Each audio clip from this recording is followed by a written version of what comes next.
మన సబ్స్క్రైబర్ ఒకరు ఎంత తిన్నా లావ్ అవ్వడం లేదు, లావ్ అవ్వడానికి ఏదైనా రెసిపీ ఉంటే చెప్పండి అని కామెంట్ చేశారు.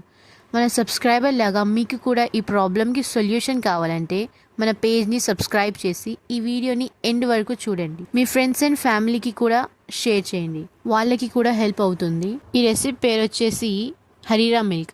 ఒక గ్లాస్ వాటర్లో 2 టేబుల్ స్పూన్ రైస్, కొన్ని బాదం, కొన్ని కాజు, గసగసాలు తీసుకోవాలి. ఇప్పుడు ఇవన్నీ వాటర్లో 2 అవర్స్ నానబెట్టుకోవాలి. 2 అవర్స్ తర్వాత బాదం పై పొట్టు తీసేయాలి. ఇదంతా మిక్సీ జార్లో వేసి స్మూత్ పేస్ట్గా గ్రైండ్ చేసుకోవాలి. ఈ గ్రైండ్ చేసిన పేస్ట్ని వడబోసుకోవాలి. మిగిలిన పేస్ట్ని ఇంకొకసారి గ్రైండ్ చేసుకోవాలి. వడబోసుకున్న వాటర్ మొత్తం 1 లీటర్ అవుతాయి. అందులోనే 2 టేబుల్ స్పూన్ గోధుమ పిండి వేసి బాగా మిక్స్ చేయాలి. ఇప్పుడు స్టవ్ మీద గిన్నె పెట్టి 2 టేబుల్ స్పూన్ నెయ్యి, 4 లవంగాలు వేయాలి. ఇప్పుడు ఈ వడబోసుకున్న పేస్ట్ వేసి ఆపకుండా కలుపుతూ ఉండాలి. చిక్కబడినాక 1/2 లీటర్ మిల్క్ వేయాలి. పంచదార 200 గ్రామ్స్ వేయాలి.